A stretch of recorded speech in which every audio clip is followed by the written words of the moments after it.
Alright guys, I ran this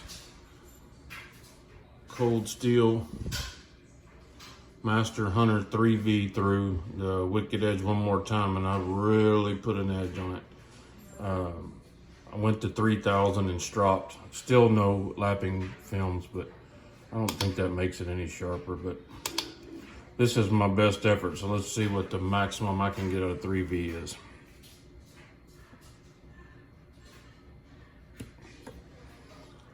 $95. Let's do another one, just so we have a control.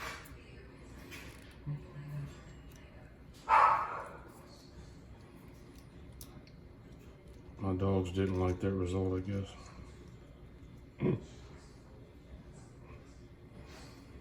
All right, let's try this one. See what we get. Reset.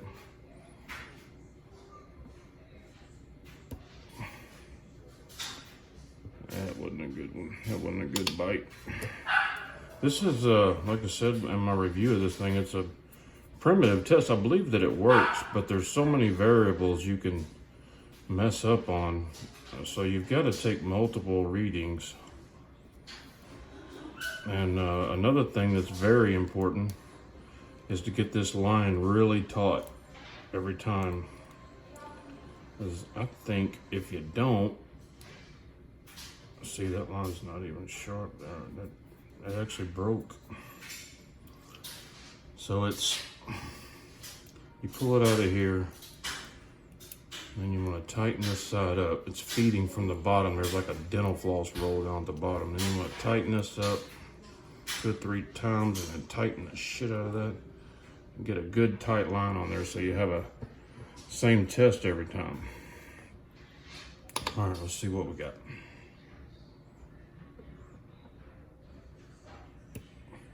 Whoo, 65. Let's do one more. Then you kind of take the average, right? Take 3 and then take the average between the 3 readings. And I can tell you I knew the first one was wrong because I didn't have the line taut enough. Gotta have it good and tight. Tighten that up. That's good and tight. Because if you have it loose on there, it'll resist breaking more. All right, final control. Oh shit, it didn't come on. One more time. All right, bear with me, guys. Still learning this thing. Tight. Tight.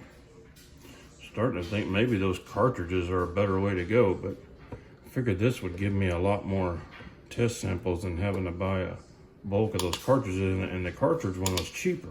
So, all right.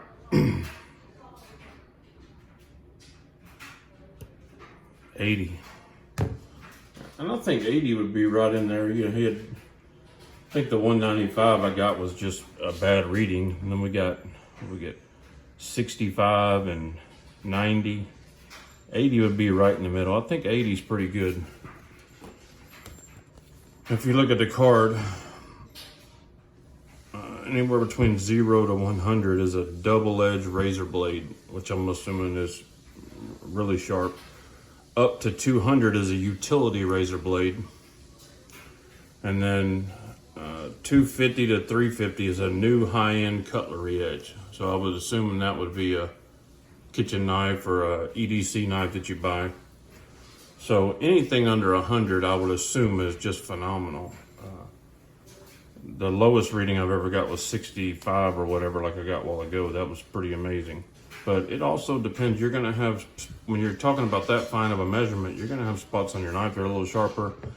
Probably parts in that line that are a little tougher than others, even though it's a certain pound test. How tight did you pull it when you put on there? It's a lot of variables. This is not an exact science, and it seems like when it comes to sharpening, there's nothing that's an exact science. It's a lifetime study.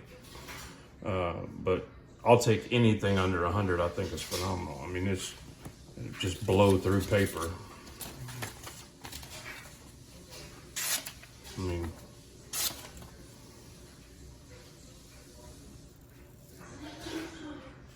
see that. That's sharp. I mean, there ain't no other way to call that, but really, really sharp. So, all right, guys, that was fun. I'll post this video on the same post I posted the other ones. Y'all have a good night. Bye.